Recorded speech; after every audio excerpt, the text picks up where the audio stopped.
My name is Susan Stevens, and on behalf of the League, I want to thank the Thompson Free Library for the help in organizing this event.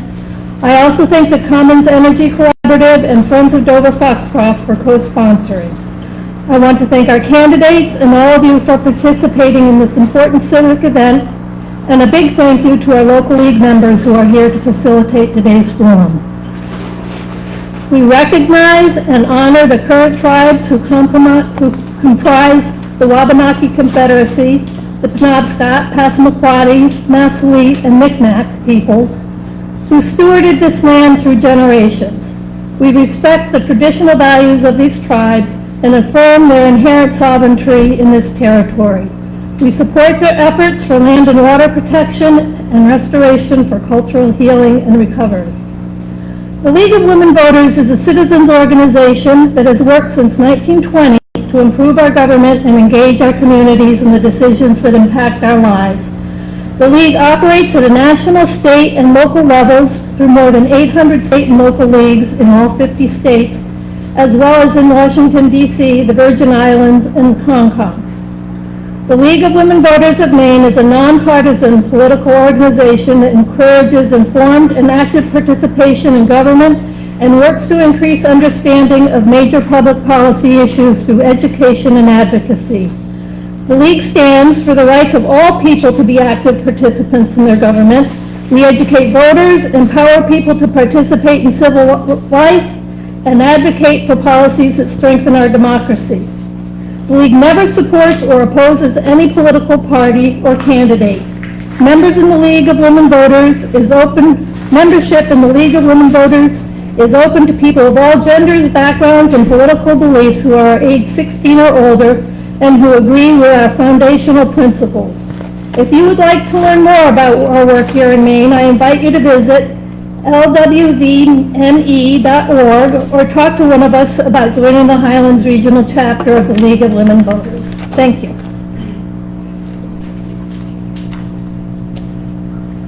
Thanks, Sue. So, my name is Carol Boothroyd, and I'm going to get us started on the actual candidate forum.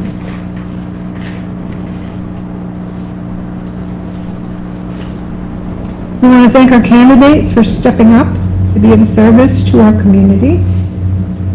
We're all responsible today for making sure that this is a civil exchange between the members of the audience and the candidates. So please agree to listen with respect, ask questions that are related to the positions that the candidates seek, and refrain from any personal attacks or name-calling. So the format of the forum is one that's approved by the League of Women Voters of Maine. This is how it's going to go. Candidates will each give an opening speech of 3 to 5 minutes. And this will be followed by a question and answer session where members of the audience are encouraged to write their questions on the cards we provided. Our volunteers will take them and deliver them to the moderator to be read to the candidates.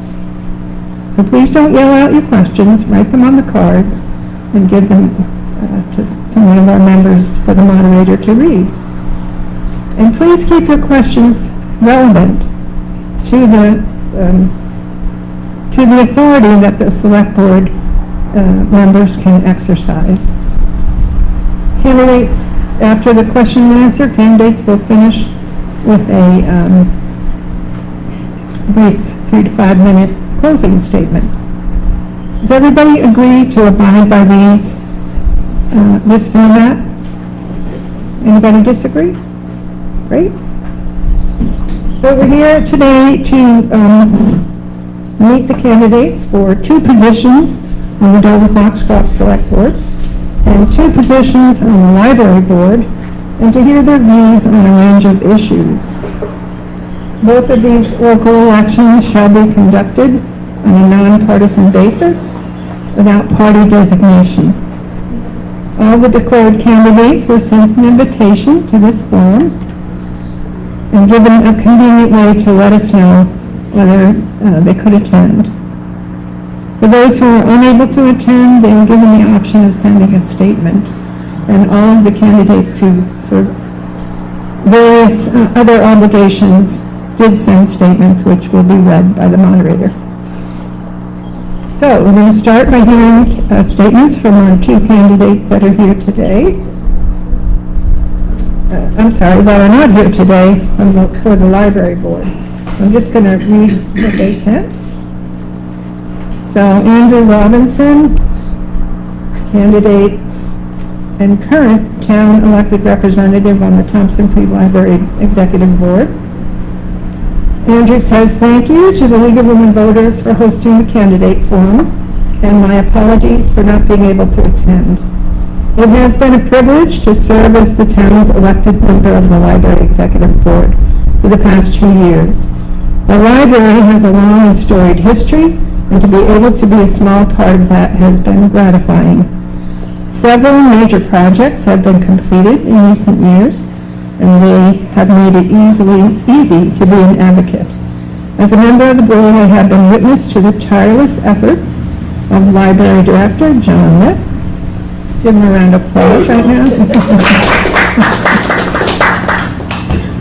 To maintain the facility and improve it for current patrons and future users. The pavilion, the privacy pods, the basement renovation, and the Power Willoughby Fund, which allows out-of-town patrons free access to a library card.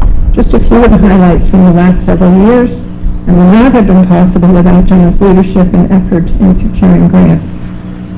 The last 2 years I have been unopposed for this position, and I think the entry of another candidate shows the buzz about the library. People want to be part of good organizations, and the library is a good organization.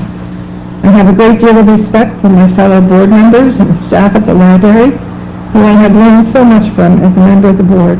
Regardless of the outcome of the election, the library is in good hands, and I will continue to advocate and support their efforts. That's Andrew Robinson.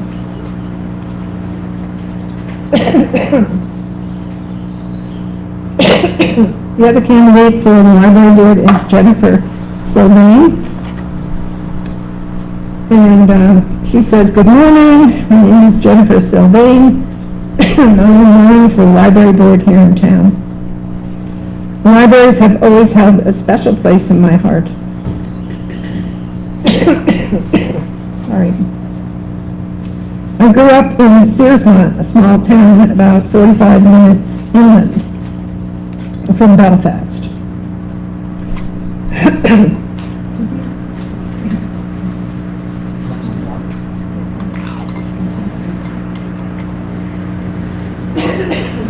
Libraries have always held a special place in my heart. I grew up in Searsmont, a small town about 45 minutes inland of Belfast. My local library was too far away for me to walk to. It shared space in an old building with the town office and the local post office.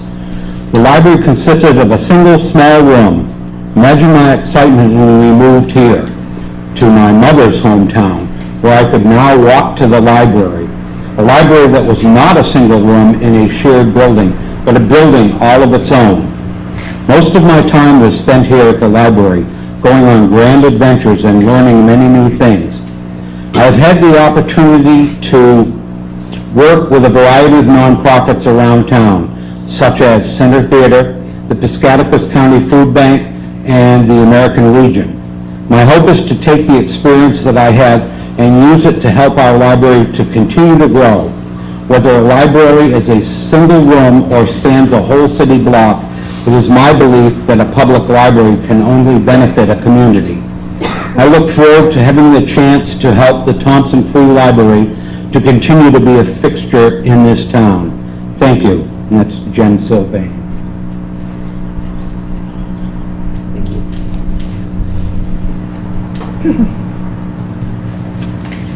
Okay. Now we're going to move to, sorry about the allergies, they're making my throat scratchy. The pollen's terrible. Ugh. Runny nose, eyes. So I apologize for that. So we're going to hear now from the candidates for the two positions on the select board. The Dover-Foxcroft Select Board consists of 7 members who serve for a 3-year term. On the June 11th ballot for Select Board, you'll find Cynthia Freeman Seer, Cheryl Piazza, who's here today, Tracy Redmond, also here today, and Mike Sutton. So in alphabetical order, I will call on each candidate to give their opening introductions. Cheryl, you're first. Hello, my name is Cheryl Piazza, and I am running for Select Board. Thank you for holding this so that we have a voice. I was here since 2018. My husband and I decided to retire here. We were transferred when he was transferred with the Navy in 2002 to Southern Maine, and I have homeschooled for 20 years. Our sons did well, and I can tell you about that later if you're interested. But my whole life has been, my whole adult life has been one of volunteering because I really didn't have time to hold a job while we were homeschooling. And so I know what it is to serve. I believe in being a public servant, and I believe in listening to the townspeople in this regard with Dover-Foxcroft. I am excited about the possibility of being considered for a selectman position, and I hope that I can bring a fresh voice and new ideas and creativity to the position, and continued welcome to the townspeople so that they feel like they are able to engage. I think the select board and the steering committee regarding the dam has been really great about bringing the townspeople in. They've bent over backwards to put things out on media and to open up meetings and so on to engage the public. And I would hope that we could continue with projects and ideas around the town to keep townspeople involved and make this community even better than it is right now. So I have a background of volunteering that I think could be advantageous to my position. And I haven't ever been a politician. I hope I never become a politician in people's eyes. I don't know how to speak politician. I don't know if that's a thing. I have had family members that are involved, and I would consider, like my cousin, to be a statesman, not a politician. And he was a good man. He died of pancreatic cancer. But anyways, my uncle in Wyoming was also a mayor and an advocate for nature. And so those two are my template. I would like to say that I've already written FERC, and I know that there's a lot of pressure on us between that and the money that we're looking at for taxes if we don't deal with the dam through grants and so on. I've written them, and I've asked them to give us another break. Now that we know that we're owners of the dam, the townspeople. And I think that's important. We don't need the pressure. We need to have a very good time and space to make a decision. And I think the steering committee has done a great job. I think they're worn out. They've been at it for over a year, and they've done a lot to bring their information and studies to us. So we need to continue. Anyways, I'm not quite sure where to go from here. I have experience, but you'll have to ask me. I'm kind of ready for your questions. Thank you, Cheryl. And Tracy? Well, good morning to everyone. Thank you for putting this together, the library and the League of Women Voters and the Friends of Dover-Foxcroft.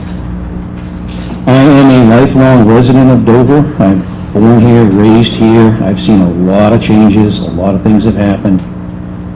A lot of them very good. Then there have been others that we wish we'd gone a different way. But my reason for running for the select board is to give back to my community. I've lived here all my life, but I worked away for almost 30 years in the paper industry, so it kept me away from town. A lot of nights when they had the meetings, I couldn't be here, but now We've lost the paper industry, and I'm home doing a small business with sewing machine repair, so I have time now that I can set aside to give back to my town.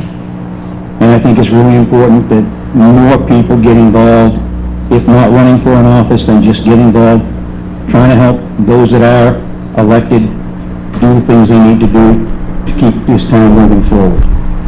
I think we've got a lot of things going on. I've been to several of the meetings. We've got a lot of road work going on, sidewalk work, the dam. There's a lot of different issues, and there are more coming at us every day. So I think we really need to get more people involved. I love this town. I've been here a long time, but I think it's time I give back, and it's time for me to try to get involved. I've talked to a lot of different people, and they've told me different things, so it's time for Tracy to get up off his butt and get going. So I appreciate this opportunity. I thank you all for being here, and I look forward to the questions. Thank you very much. Thank you, Tracy.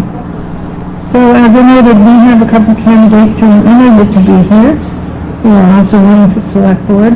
Cindy Seer, I'll read her statement. Good morning, and thank you to the League of Women Voters for this opportunity to provide a statement to be read in my absence. I'm sorry to not be with you in person, but I am in Presque Isle at a previously scheduled meeting from my church today. Dover-Foxcroft has been my home since the late 1970s, when I moved here for employment. I have been homeowner here since 1981. Over these many years, I have raised my daughter, now 33, and I'm a highly engaged citizen volunteering and supporting school and church activities, and serving on several local nonprofit boards. I have served as president of the Penquist Board, the Charlotte White Center Board, and the Center Theater Board, and continue to serve on advisory committees at Penquist and the boards of Break Response Services and Center Theater. I'm currently a co-chair of the Piscataquis County Democrats, and I'm an active member of the Democrats Service Committee addressing food insecurity and supporting the Piscataquis Regional Food Center.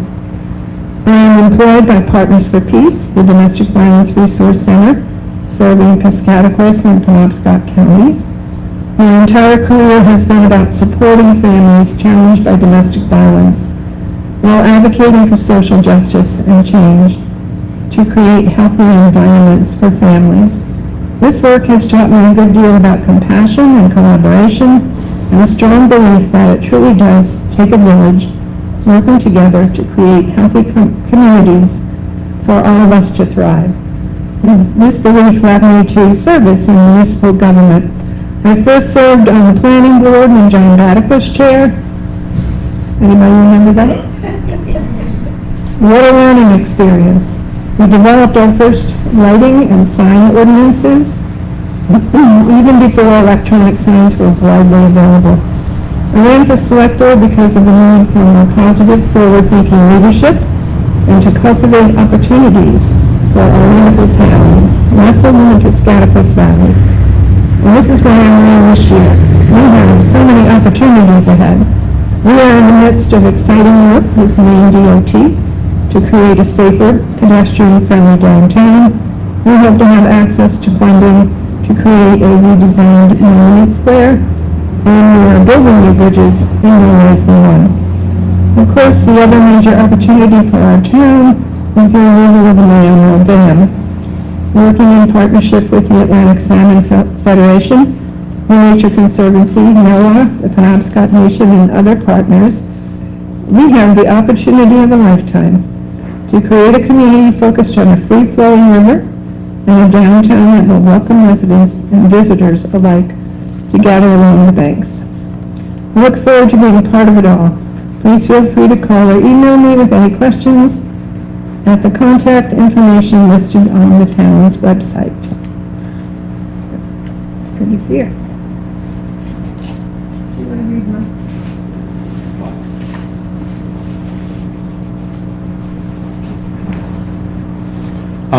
Here's a statement from Mike Sutton. Good morning, everyone. My name is Mike Sutton. I am currently on a rare trip out of the country with my family. I am sorry I cannot be here in person to meet each of you. For those of you who don't know me, I am the husband of Dr. Kyrie Sutton and the father of Kirsten and Kylie Sutton, both graduates of Foxcroft Academy. I graduated from West Point in 1990 and served in the Army during the Persian Gulf War. After leaving the military, I have worked as a financial advisor, vice president of business banking at Machias Savings Bank, and as a senior human capital management consultant. Locally, I previously served as president of the Piscataquis YMCA. Currently, I am a member of our fire department as both a firefighter and a certified emergency medical technician. For the past 3 years, I've had the pleasure of serving as one of your select board members. While on the board, I served as chair of the Promotion and Development Committee, was a member of the Police, Fire, and Welfare Committee, and served as a member of the Dam Steering Committee. I am proud of what we have accomplished during this time, but there is more to do. We are currently working through several projects to include revitalizing downtown, redesigning the area around Monument Square, upgrading our road and sidewalks, expanding our broadband footprint, adding an ambulance to our fire department, and creating a new playground for our children. Because of my background and history working with these projects, I feel uniquely qualified to continue serving as one of your select board members for the next 3 years. If anything, a vote for me is a vote for continuity of progress and a vote for someone who will fight for all of us to make sure that Dover-Foxcroft continues to be the best town in Maine. Thank you again for being here. I, Mike Sutton, respectfully ask for your support on Election Day. And that's Mike Sutton.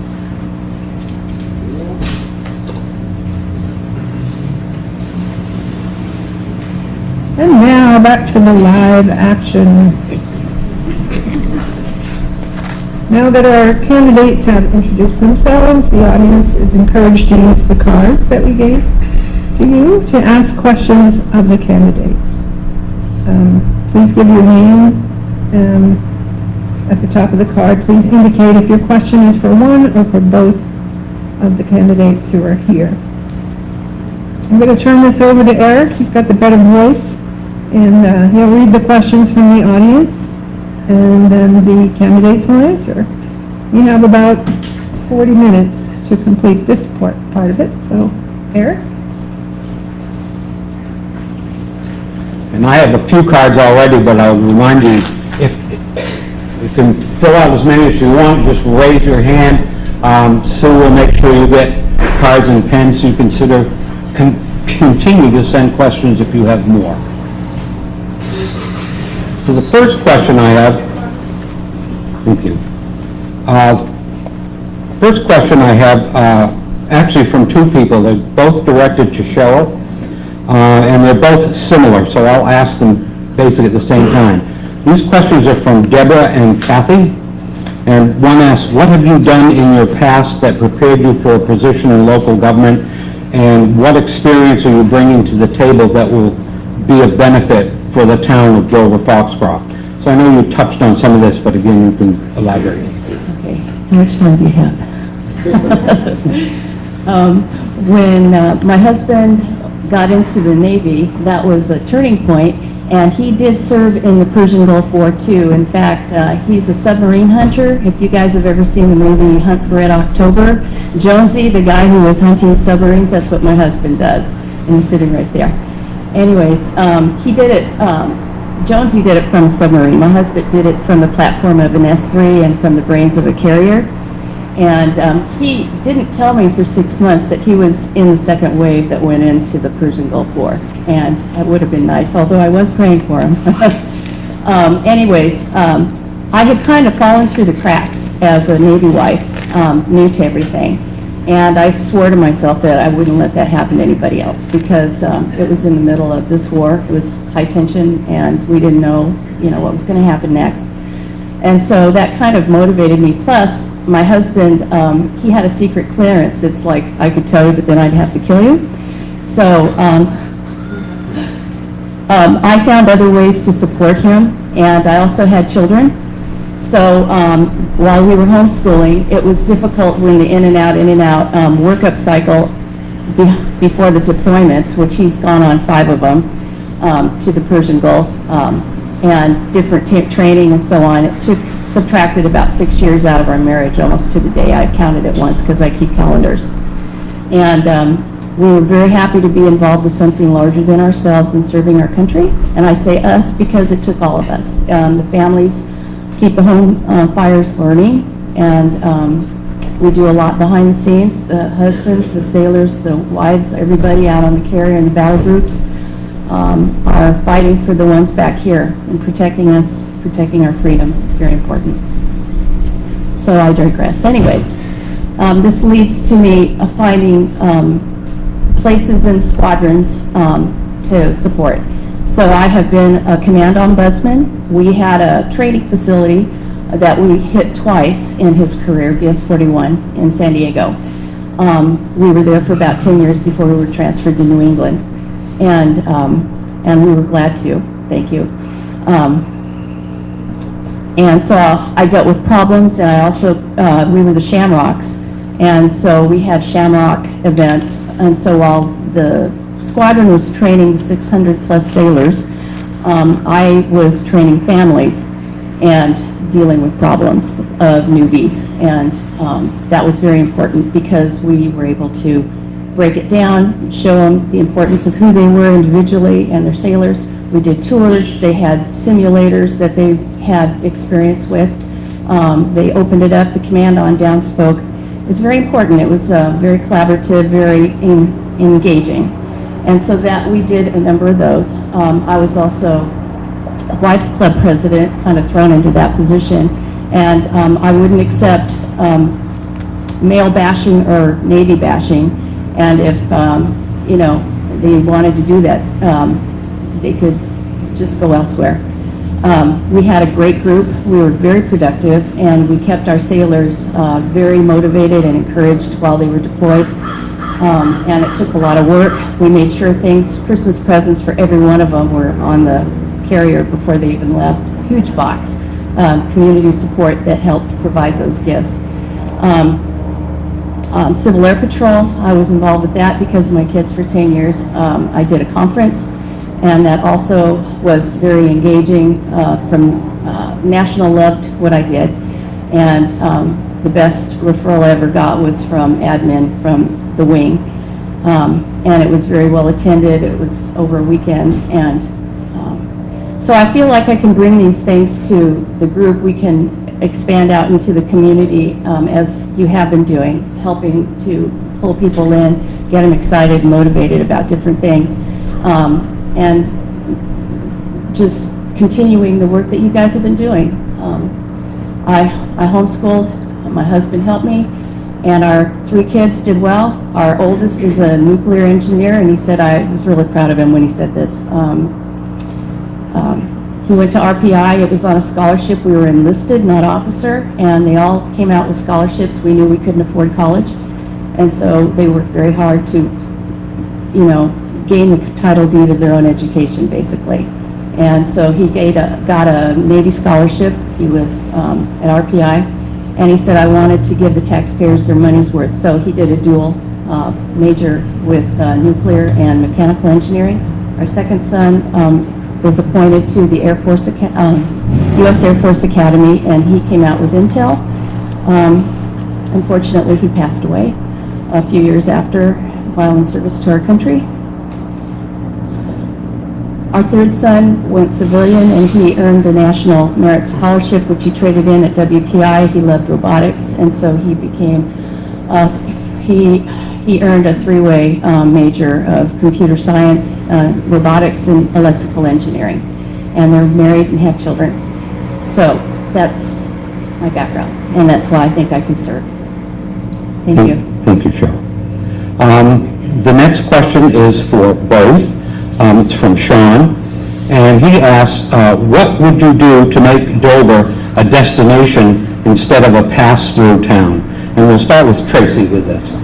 Okay, thank you. To make it a destination town means people need to come and stay. Right now, there isn't a whole lot to stay for. So I think, and I believe that we need to do something more for industry to bring people here to work, to raise their family, to spend their money, to helping improve our town. I really think that that's been missing from here for quite some time. The improvements to downtown that the board has been working on, I think, are great improvements. They look nice.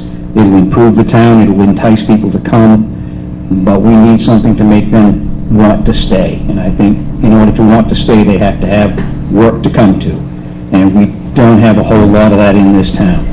So it would be nice to see another industry, maybe some more smaller business, more medium business and small business, but something that puts, help people find work and stay at work and stay here and raise their children here and have their children stay here. That's Thank you, my- Tracy. And Cheryl, what would you do to make Dover a destination instead of a pass-through town? I think the select committee and the steering committee have got a good start. They've been working really hard. I need to pull up, hold on. The wave of the future that started some years ago has been working from home. And I think that there's, in fact, some of our renters are people who work from home. We own some rental property. I think that we can have community that has the businesses here, but I don't think we necessarily have to have obvious businesses. I think we can encourage businesses to come and be much more private, much more financially feasible, working in smaller offices, even homes that are dedicated to business. And I think that we could also engage the community more about ideas going forward about what we could do. I think that's really important. Thank you. The next question is from Deborah, for both. Given recent mistrust of local government, what actions would you take with the local government and citizenry to build and/or restore trust, and any specific actions in the first 100 days? And Cheryl, we'll start with you on this one. Okay. I think the social media is important. I think encouraging people to come out to the meetings where there's a lot of information and activity going on is important. Okay, so I would like to ask the townspeople to reciprocate on a higher level. Be encouraged that we want to hear, I want to hear your opinions, and I'm not going to say, thank you for your comments, next. I want to hear from you, and I want to consider solutions and engage with you. That's one of my biggest reasons for running. I really think there's a lot of incredibly smart people out here, very creative people, and I feel like they don't necessarily want to engage because they think it's going to be status quo. But on the townspeople end, you have a responsibility too. It's not just the select board. And if we aren't engaged, then problems can happen. So it's very, very important for the people to stay engaged. And so that's what I ask of the people. Tracy, what would you do to restore trust? We need to find a way to communicate better with the public. The public does need to be involved. We do need to get people in those meetings. First-hand knowledge is always best. I mean, you sit in that meeting and you hear it, then you know it. Then there's no, it takes away all of that rumor mill, possible lies or whatever. And in today's society, it's going to be a difficult thing to do because not everybody has social media. Not everybody has a cell phone.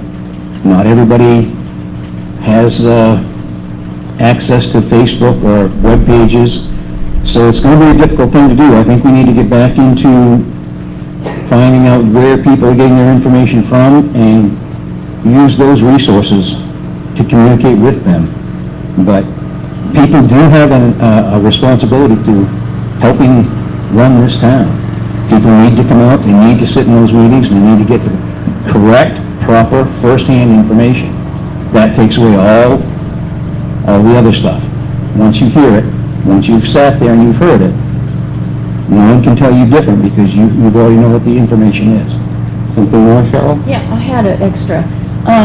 And that goes for people having the freedom like our founding fathers. I know Thomas Jefferson was adamant, even though he did not agree necessarily with everything that other people were saying, he allowed them to say it because he recognized the slippery slope of if you don't let people say, then somebody else is going to say, well, I don't want to hear from you. So I say, forget all this stuff about misinformation. If it comes out there, it's going to be out there, and it can't completely be controlled. And you know what?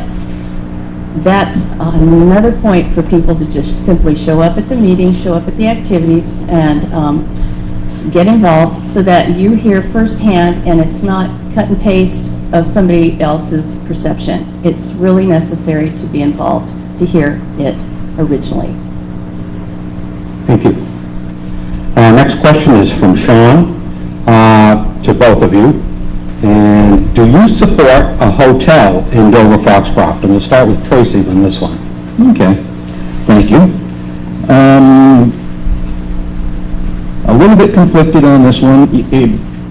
It's going to be something different. But I think if you want people to come to town, to stay for a short period of time, to spend their money, to be a part of downtown, you're going to have a place for them to stay, and we don't have that. I would support it. And I think it would be a good idea, given we have the ice arena now, you have another venue to use where people can have shows and they can do games and things. I think it would be very helpful to have a hotel in town. And Cheryl? Yes, I absolutely agree. There are a lot of other places in our country where there have been things like this that have developed that we could require by our own town rules how it blends in with the community. It doesn't have to be a high-rise, it doesn't have to be super big, and there could be a few of them, not just one, and they could definitely blend in with the environment so that they aren't an eyesore. And yeah, people come to town and it's difficult to find hotels, place to stay overnight. B&Bs, Airbnbs are also, I would suggest, encouraged to help with this. Thank you.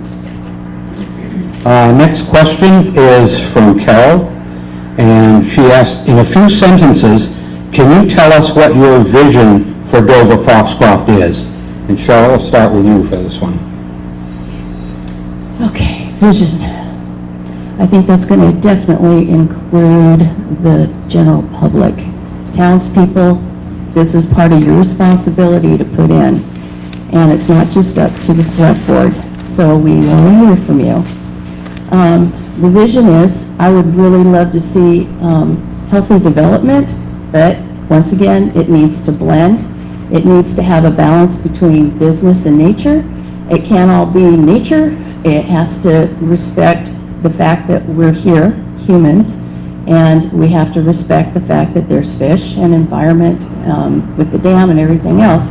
There's a blend, there's a balance. And so the vision is for a balance, but a healthy moving forward with our businesses and our lives. And Tracy, your vision? My vision is for growth, for the town to grow, to revitalize the downtown and make it a more of a pleasant sight when you come into town. And for people to be involved. Get the public into these meetings. You're invited to these meetings, get to them.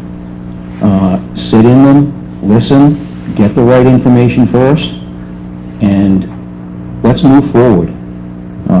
We've seen enough of this infighting and whatnot already. I'd like to put that aside and let's work together and move forward as a town. Let's make it nicer and let's get some growth.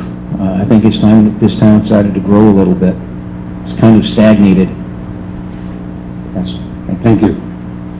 Our next question is from Jeff, and he'd like to know from both of you, what is your budget experience and how will you accomplish your goals through the budget? Tracy, start with you on this one. Okay. I've had to work within the budget in my past with the paper industries. Maintenance is never on the profit side, it's always on the negative side. So you have to be very careful about how much you're asking the company to spend.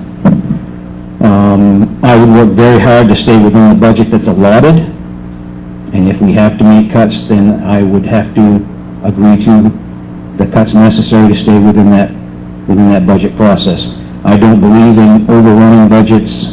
They're there for a reason. Let's stick to them. In your budget experience, Cheryl? I have not had budget experience with the town. I've run a household, and if you can run a household and a budget, I think you can look at bigger numbers and deal with it the same way. I am disappointed with the fact that we haven't saved a dime. Jack Kluge said this situation with the dam has been for 17 years. Why haven't we saved a dime toward this dam since we knew that the situation was going to come up? I'm pretty disappointed in that. I'm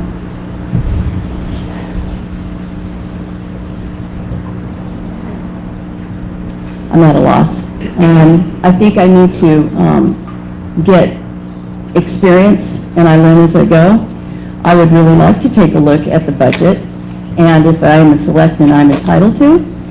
And I do agree that we need to stay within a budget. It's a tool, it's not a curse that you use. And if you are a family, you learn to use a tool the entire time that you're alive.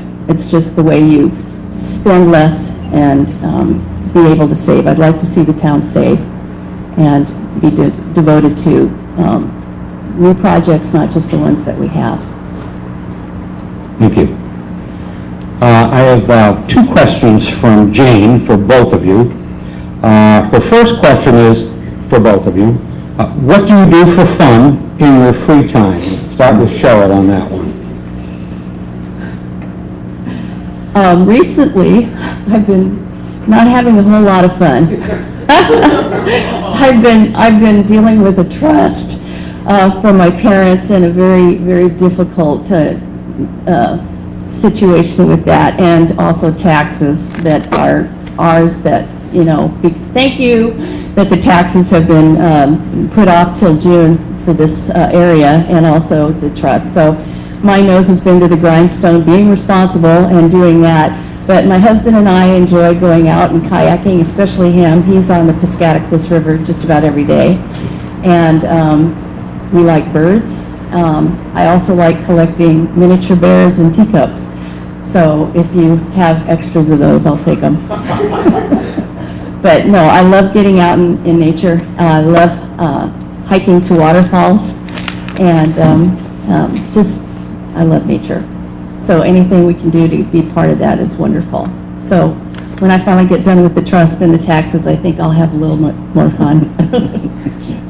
And Tracy, what do you do for fun in your free time? Well, in our free time, we have a camper that we use as frequently as possible. We stay at, quite often at Peaks Kenny, the state park. We've stayed at other campgrounds. So we dry camp as well as the hookups. So we love doing that. And I also enjoy, I do cross-stitch, counted cross-stitch. I enjoy doing that. The small business I have, repairing sewing machines or anything with a needle and thread, I'm all about that. I love doing that. I don't own a motorcycle, but I do love to ride them. I've had one in the past. So once in a while, I'll get brave and I'll go rent one from Harley Davidson and we'll take a weekend and take off. Just for the weekend. I mean, I don't own one, but I do love to ride. That's Jane's second question for both of you, and I'll start with Tracy on this one. How do you encourage the public to be more involved in town matters? By reminding them it's their responsibility, for one. The other is, if someone is complaining about something that, I'm hearing it for the first time or the third time, my response will be the same. You need to be at that meeting. You need to get that information firsthand. And I would encourage everyone. You're here, you live here, you work here. Let's pull together and let's get this town headed the right way. And Cheryl, any ideas to encourage the public to be more involved? think that's one of the biggest reasons that I'm trying to run. I think that we just need to create and encourage a more welcome atmosphere. I think that the selectmen and the steering committee have really tried to engage the public. Once again, reciprocating from the public to be there and practice presence. But I really, my personal thing is, I really do want to hear. I really do want to do what I can if I'm a selectman to, if somebody brings up a concern they have, deal with it, don't put it off, and cause them to feel like they're welcome, cause them to feel like they really are part of this, because as far as I'm concerned, they are 100%. And, you know, it's all of us, it's not just the boards, and if there's a place that they can volunteer, jump in. It's a little scary, it's kind of like marriage, you know, jumping over that broomstick. But once you're in, it's like, wow, you really start getting engaged and very interested in what's going on. So I would encourage that. Thank you. Next question is from David. It's a little more specific with town policy, but how can you address the pedestrian crosswalk situation in town, specifically at the bridge intersection? Cheryl, do you have any comments on that? I would have to study up on that a little bit more. I know Cindy Freeman Sear was very concerned. I read something in the paper that she was concerned about it. She saw an elderly couple walk across. So it's something that's on her heart and mind, and I think it's something that we need to investigate. I don't have any ideas, to be honest with you. It's a complicated intersection, and it does need help. So anybody have ideas, I'm open to them. Tracy? Yeah, it is a hard place to cross the street right there. What comes to mind is a crosswalk with the flashing lights to let people know that someone's trying to cross. Other than that, I would have to study more into it to see what is allowed to be done and what can be done. But I think the crosswalk with the flashing lights would be a good start. The actual location, I'm not sure about yet. I'm not sure where it would be the safest for it to be put in. I would have to study it. Thank you. Susan has a question for both, and we'll start with Tracy. Given the serious rise in drug abuse, how would you address this problem? Recovery center? Okay, we have a few options for recovery centers as well. I would look into who for recovery center, what was available, and what kind of success rate they have before we bring it into the town.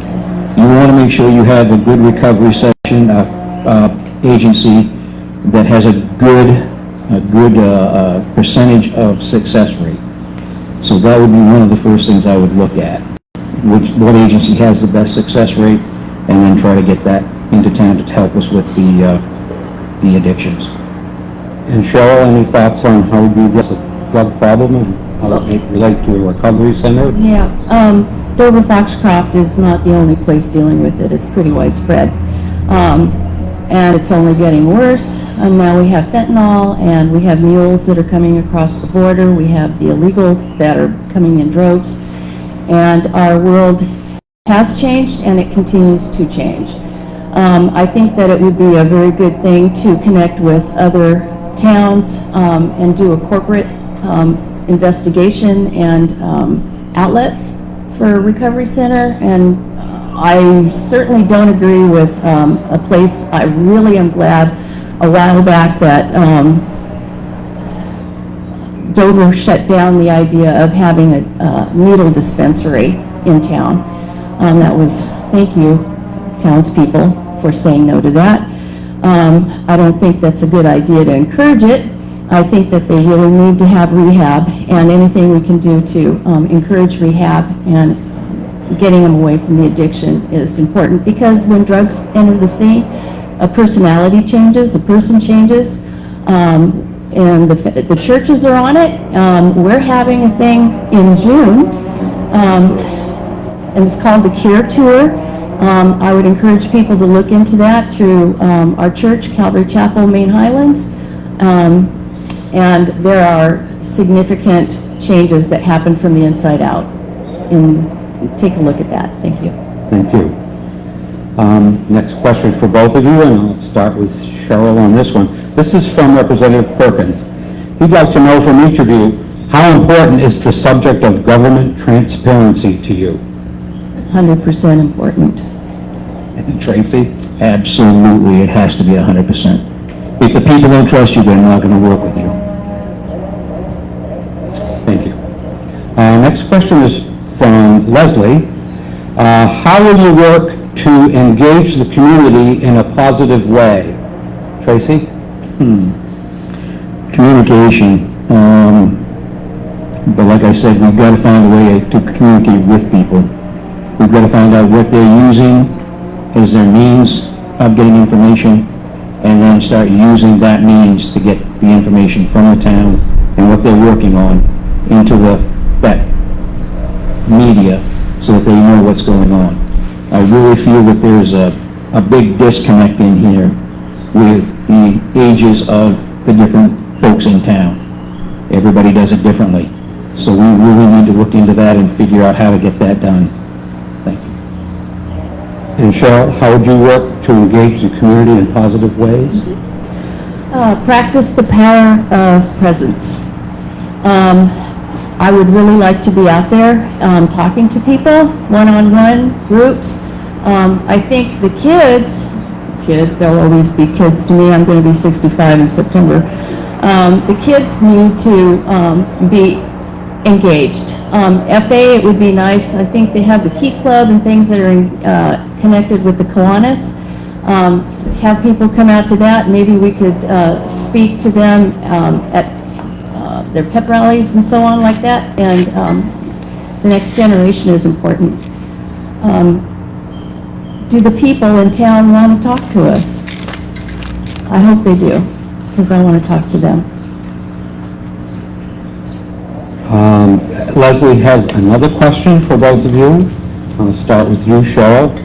She asked specifically, what are 3 ways you will work to help Dover-Foxcroft thrive and grow? I think we've been over some of that. Yeah. So are we duplicating here? I'm trying to screen as I go, and sometimes I would actually encourage more festivals and things. I think we've got a really good start. I think things, that Grinch thing was pretty clever at Christmas time. That was fun.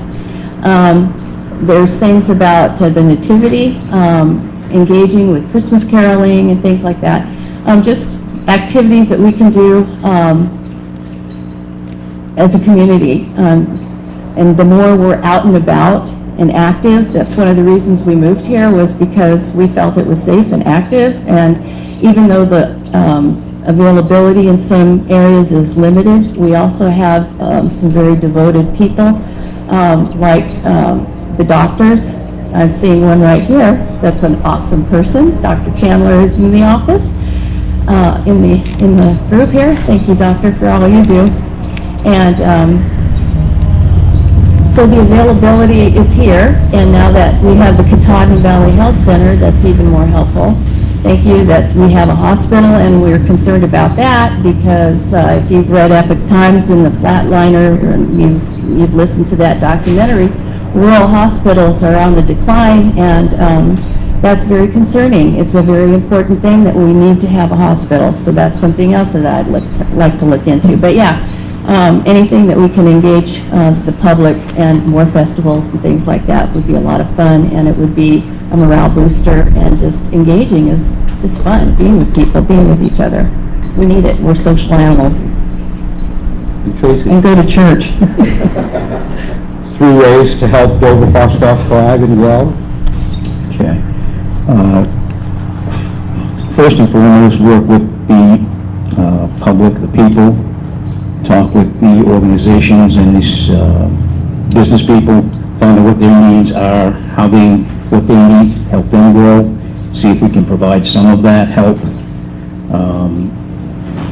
Be sure that we have, work hard on maintaining what we have. Preventive maintenance to me was a big thing in the mill, and it's a big thing in my life. So preventive maintenance on our roads and our sidewalks and all the other things that we have, all the equipment that the town has, it's very important. It can save or break an organization. But I really think in engaging with the public more and trying to get more feedback from them about what they're seeing and what they're hearing, head off those rumor mills as quickly as we can and just try to push this town forward to get better. Thank you. Thank you.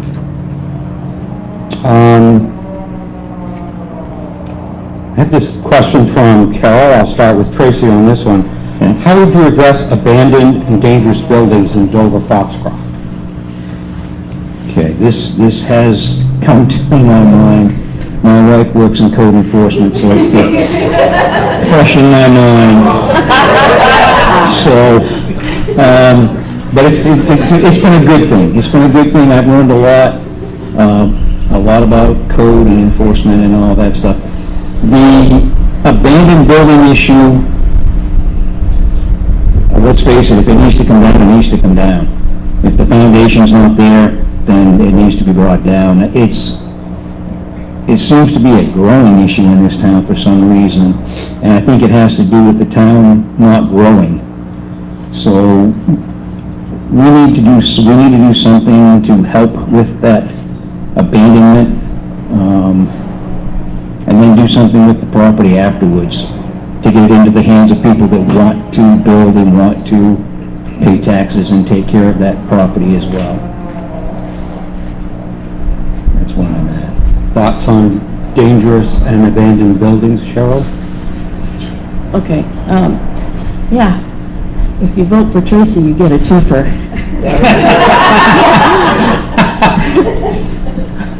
Okay, so I think that's very important. First of all, once again, we're looking at our world changing. We have illegals coming over from the northern border too, which is quite porous. It's very disconcerting. You see the reports and the concerns from the people that live in towns right next to our northern border, and it's not as pretty as they'd like to, maybe government would like to make it out to be. They're coming across the border and they're taking advantage of squatters' rights, and in certain states, you can't even turn off the electricity once you find out that there's squatters in your property because you can get in trouble with the law, which is ridiculous, but they're doing it. We probably need to do what the town has been doing and investigating. Brian Godet, our code gentleman, code enforcement, he's been pretty good about evaluating. Once these things are determined to be a problem, move on it and take care of it. Here we go back to the budget. Money needs to be determined to take care of that, or people who want to buy it, help them to get the property either demolished or up and running, which could also help if it's demolished and rebuilt for new housing, new rentals, whatever. Renting seems to be the wave of the future, considering the economy nationally, and people are struggling with the American dream, and renting is the way they're going. That needs to be confronted too, and maybe there's things we could do as a town for rules and stuff that maybe could help first-time home buyers, because we would like to see the younger people have the American dream also. Thank you. I have a question again for both of you. Everything's for the both of you at this point. From Jane, and she states, roads, dangerous buildings, following along, license renewals are nonpartisan issues. Do you agree, yes or no? Yeah, go ahead, Cheryl. Give them again. Roads, dangerous buildings, license renewals are non-partisan issues. Do you agree, yes or no? Yeah, I think that belongs to everybody. No, I agree. I think that belongs to everybody. And there's a follow-up to this, too. Do you pledge to take politics out of town issues? I think you have to. You work for the people, not for the party. Right.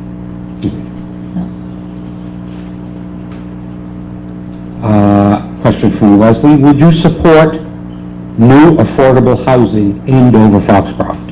Yes. Yes.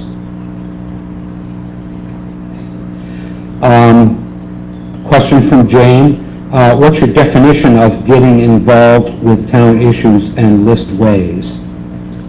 We speak about getting involved, I guess, asking for specific. Would you clarify that? Well, define getting involved with town issues and list ways. How would you suggest people get involved? I mean, we spoke on many of these We've things spoken on this already. several times. To me, it means getting involved with committees, getting involved with if it's a public meeting or public hearing, be there.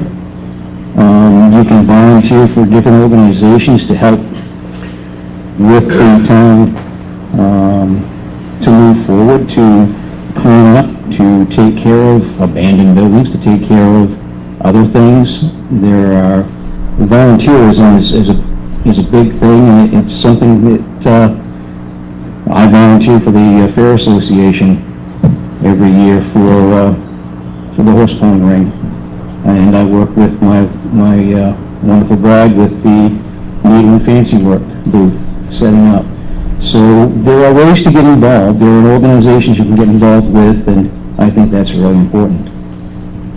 I didn't know you did that with the horse pony. Oh, yes. That's cool. I always love that. 30-plus years. Oh, cool. I love them, the bigger the better.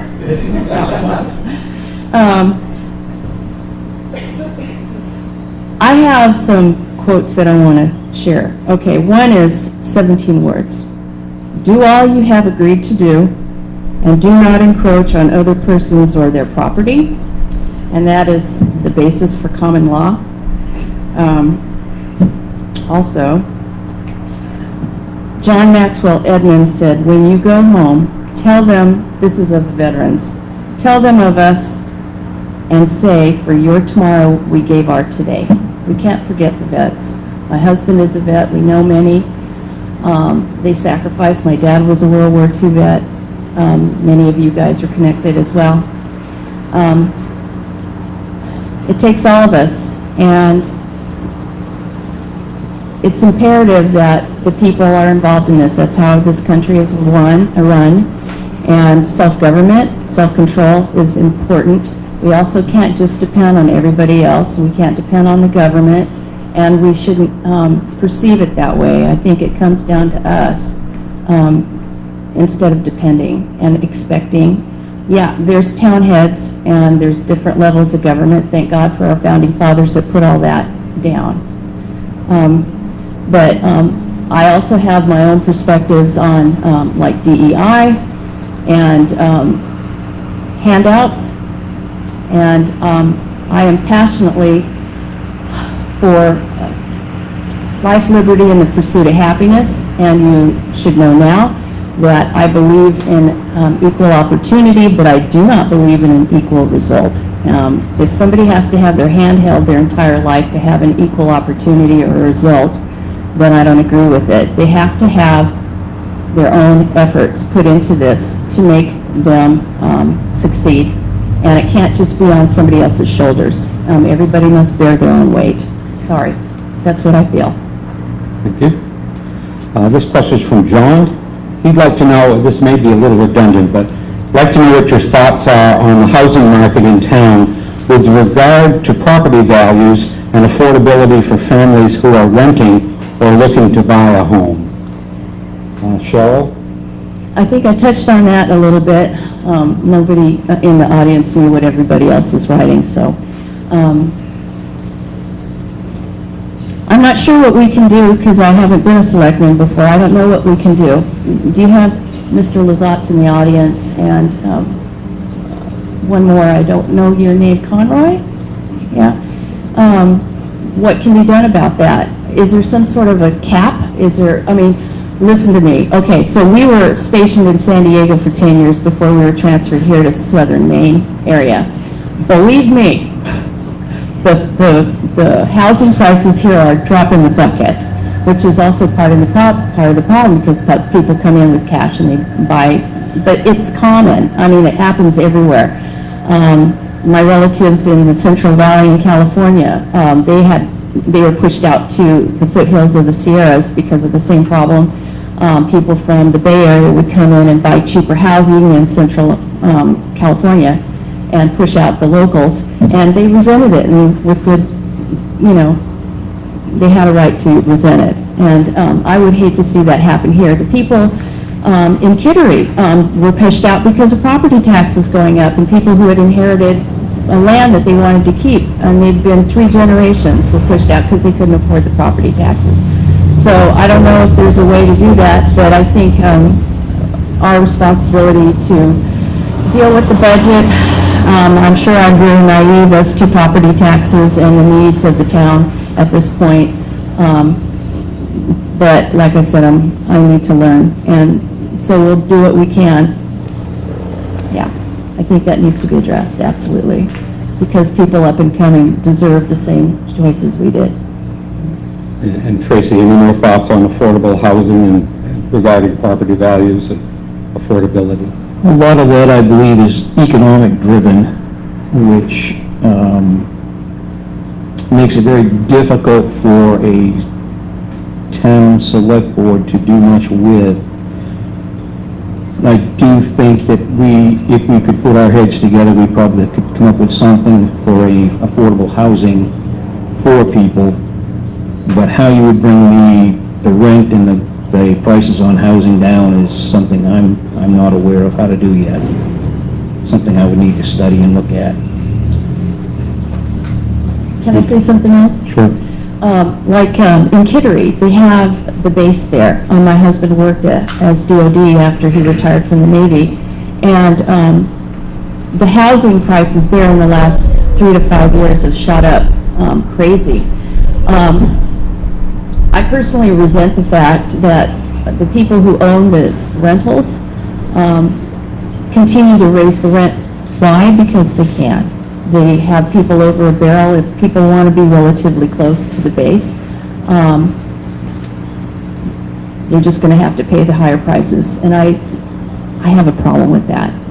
I think there's some way that the landlords can control themselves, and perhaps the organizations that are running the rentals, because a lot of bigger corporations and stuff are starting to buy up rentals. Thank you. We have a question from Charles for both, and we'll start with Tracy on this. He asked, do you currently hold office in the county or local community programs or non-governmental organizations? I do not hold any offices currently. I did with the Fair Association for a short time as a treasurer. That 4 days of the fair is very extreme. Very extreme. There's a lot of pressure, there's a lot of stuff going on, a lot of money flowing through that office. So, but that was the only office I ever really held, was that right there. But as far as another organization, no. And have you? I am the secretary for the GOP of Piscataqua County. I've also, in homeschooling, there's not one thing I don't think that I didn't hold an office for, whether co-ops or anything else. I was all over the place in Civil Air Patrol, and like I said, I did that convention, and it was pretty much my summer project, and I got it handed to me. And I tend to generate things. Like I could have just done my basic job as a wives club president or a command ombudsman, but I tended to generate, those shamrocks were generated. The things we did above and beyond the usual for the wives to encourage husbands. And sailors on board was also a lot of over the top. So I just think that I'm ready for this. Next question, again, is from Leslie. She would like to know, how would you reduce the divisions in our community? Good question. Okay, go ahead, Tracy. Okay. Very intriguing question, thank you. I think a lot of it has to do with communication. I think a lot of it has to do with people talking to each other, not at each other, but to each other in a way that you can have an exchange and not have any doubt that each other knows what they're talking about. I think communication is a big key to everything in this world. So a lot of the uprisings and things that are happening, I think it's just communication's been bad and it needs to get better. And Cheryl, reducing divisions in our community? So a lot of the divisions, you know, us and them, Democrat, Republican, Independent, etc. The fact is that in a sense, we are a family, that we are a town. Townspeople are all a unit, and there's a lot of things that you know, we deal with, just like that one question about the roads and the IDs and things like that, that it really doesn't matter where you stand in a general way. I think, I mean, are we humans? You have to find a common ground. Doesn't mean that we're all going to have the same opinion. I mean, good grief, there's 8 billion people on the planet, and to find, you're going to find some general consensus, but each and every one of us are quite unique, and I appreciate that. And so we're all going to have a slightly different facet to a question or an answer or a situation. So I don't think we can expect 100% consensus, and we have to respect that, just like Tom Jefferson and letting somebody else have a different opinion. Bring it on. The more we see that, I think the more we are internally exercised, so that we consider that. We go home, think about it, and go, you know what, they did have a good point. I need to maybe embrace that a little bit more, and they need to embrace what I say a little bit more. And I do think that there's ways we can work together, and I think people have shown that they can.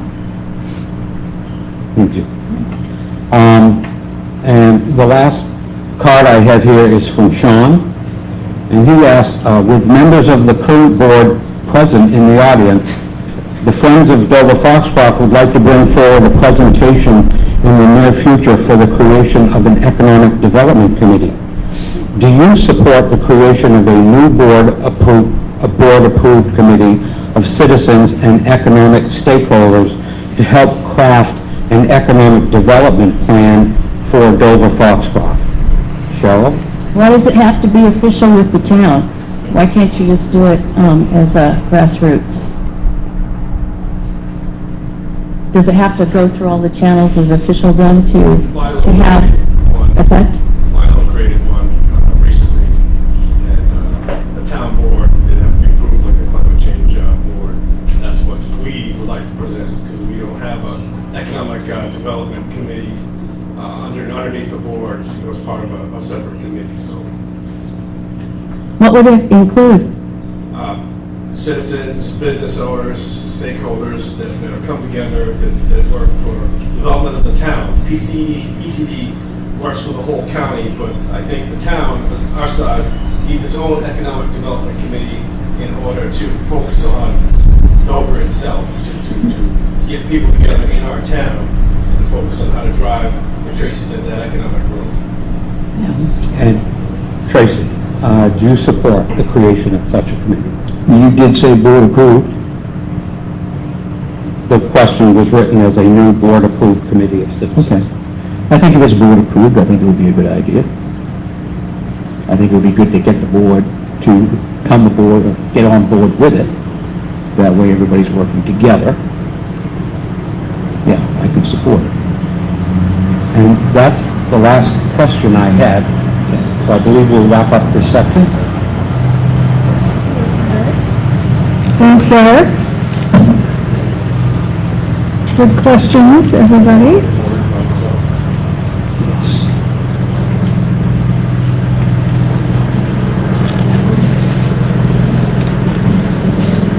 So, we're going to hear closing remarks from the candidates. Before they start, I want to remind the candidate and everybody in the audience that the League of Women Voters is part of a online informational program called 411 or Vote 411. It's a national program that the main league participates. And what it is a place to find all kinds of information about what's on your ballot, when you're registered, to check your voter registration, find out your polling place, especially for new voters. And if the candidates choose, and I hope you do,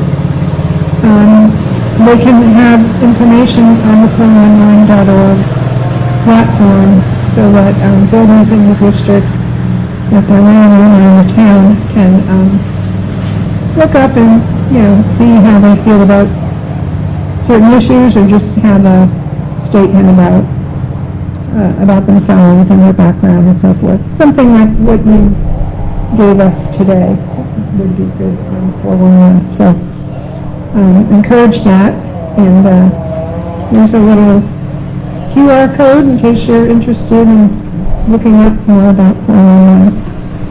Also want to remind you, you don't have to be a woman to join the League of Women Voters. It's open to everybody. Go girl. And we're all about voters and voting and local government and helping try to make it function better. So with that said, one more thing, one announcement before the candidates make their closing statements. First of all, be sure to vote on June 11th at the Dover-Foxcroft Municipal Gym building from 8 to 8. If you vote by absentee ballot, please keep in mind that you must sign your ballot on the back of the return envelope. If you don't, it's just, but, they'll have to track you down if they can to fix that, to cure it, they call. It's not a legitimate vote unless you sign the back of the envelope, so don't forget that. Also, it has to be back at the town office in the hand of the town clerk by 8 p.m. on election day, or it will not count. And if you're not registered to vote, which probably is not anybody here, but if you know someone who's not registered to vote or isn't sure they're registered, remember in Maine you can register right up to including election day. So we want everyone to vote. Okay, so I think that's all the announcements. Oh, one more thing. If you want to know more about voting in Maine, especially because now we're having semi-open primaries, if you are a little confused about what that means, we're going to do a program right here at the library inside May 23rd at 6 in the evening. Talk about what it means, what is a political party and what does it mean. A lot of people think we have an independent party, we don't. If you're not in a party, you're called IMO. We'll go over ranked choice voting and a couple of other things that can be confusing to voters. So that's on the 23rd here at the library at 6 p.m. Can dogs vote? It's all that big. Hey, Esme. It's Esme.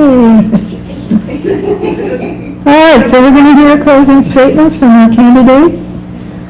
And I think we started with Cheryl last time, so we'll start with Tracy this time. Okay, very good. Thank you. Thank you all once again for being here. Thank you for all the questions. And if you think of something that didn't get asked and you want to, I'm approachable. Come see me anytime.